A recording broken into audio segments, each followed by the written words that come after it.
भाई जब गाड़ी पुराना हो जाता है 15 साल से ज़्यादा तो सरकार भी इजाज़त नहीं देती है चलाने की। कारण ये है कि क्यों प्रदूषण करता है, खटारा हो जाता है, धुआं छोड़ता है। तो अब 15 साल से ज़्यादा 20 साल तो सरकार को हो गई।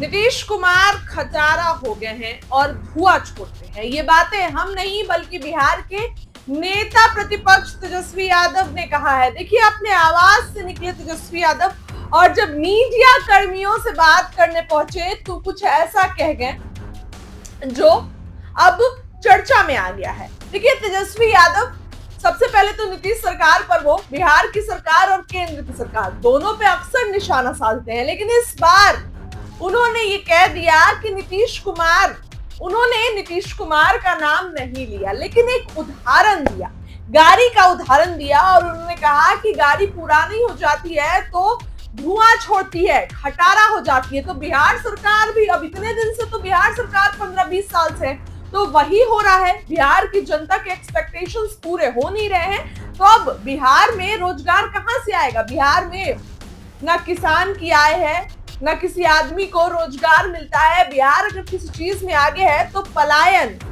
बेरोजगारी और इन सब चीजों में बिहार आगे है। इसके अलावा ऐसी कोई चीज नहीं है जिसमें बिहार आगे है। डेवलपमेंट नहीं हो रहा है। अब नेता प्रतिपक्ष तेजस्वी यादव की यात्रा का आज जो है वो आखिरी दिन है।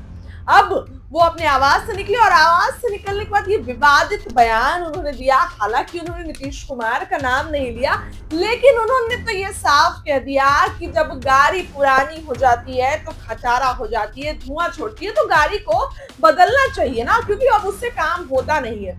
ठीक उन्होंने बिहार सरकार पर उदाहरण देते हुए निशाना साधा है। देखिए, तेजस्वी बहुत एक्टिव है। टिकट देने से लेकर यात्रा से लेकर तमाम चीजों की इतनी ज्यादा अब तेजस्वी यादव एक्टिव तरीके से काम कर रहे हैं, माइंडफुलनेस के साथ काम कर रहे हैं कि बिहार चुनाव में कोई गलती ना। बिहार चुनाव में तेजस्वी इस बार सीएम बन के ही रहेंगे। पूरे देखिए, टिकट बंटवारे से लेकर जनता के बीच जाना, अपनी उपलब्धियां बताना, रोजगार का मुद्दा उठाना, इन सभी मुद्दों पर तेजस्वी यादव का फोकस है। फिलहाल क्या कुछ कह रहे हैं सीएम नीतीश को लेकर, उनके बयान सुनिए। चर्चा तो ये है बीजेपी में कि एक गुट नहीं है, 3-4 गुट है। इधर भी सर, बीजेपी में असल में गुट 3-4 है।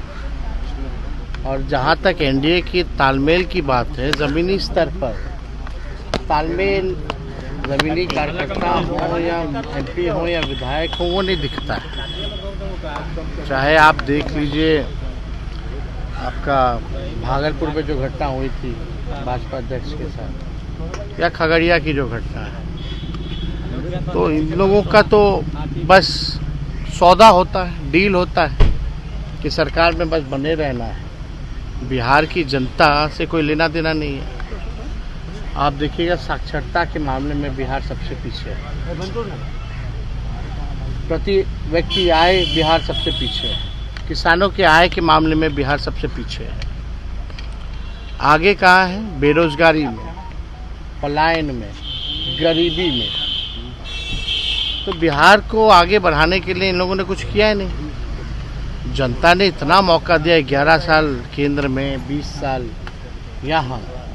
तो हम तो बार बार ये कहते रहे लोगों को कि भाई जब गाड़ी पुराना हो जाता है 15 साल से ज़्यादा तो सरकार भी इजाज़त नहीं देती है चलाने की। कारण ये है कि क्यों प्रदूषण करता है, खटारा हो जाता है, धुआं छोड़ता है। तो अब 15 साल से ज़्यादा 20 साल तो सरकार को हो गई। तो अब जनता भी देख रही है कि किन लोगों ने जो है उनके साथ विश्वासघात किया। केंद्र में बैठे लोगों ने बजट में भी बिहार को ठगा, हर बार सौतेला व्यवहार किया गया बिहार के साथ। तो सारा हिसाब जो है होगा।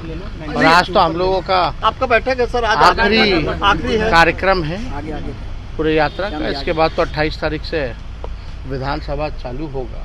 चुनाव होना है सर, कैसे फिर संगठन चुनावी साल भी है, तो इस बैठक के बाद क्या आगे का क्या प्लान आज आपका भी बैठक का अंतिम दिन? 20 में तो हम लोग जीत ही ना गए थे। नीतीश कुमार का भी आज अंतिम आप देखिए ना, 20 में तो हम लोग जीत ही गए थे। हेर फेर थोड़ा मोड़ा किया गया, फिर भी अंतर केवल 12,000 का ही रहा। इस बार बिहार की जनता चाहती है कि स्थिर सरकार चाहती है और नया सरकार चाहती है जो बिहार को आगे ले जाए। ना कि जुमलेबाजी करे और ना बिहार की जनता किसी को धोना चाहती है। एक सवाल बीजेपी अध्यक्ष कर रहे हैं कि नीतीश कुमार ने जैविक सिंह ने कहा है कि सपना आप देख रहे हैं मुख्यमंत्री बनने का, सपना ही रह जाएगा। नीतीश कुमार को जैविक शक्ति है। पहले क्या दिखता था जब बीजेपी को लात मारते थे?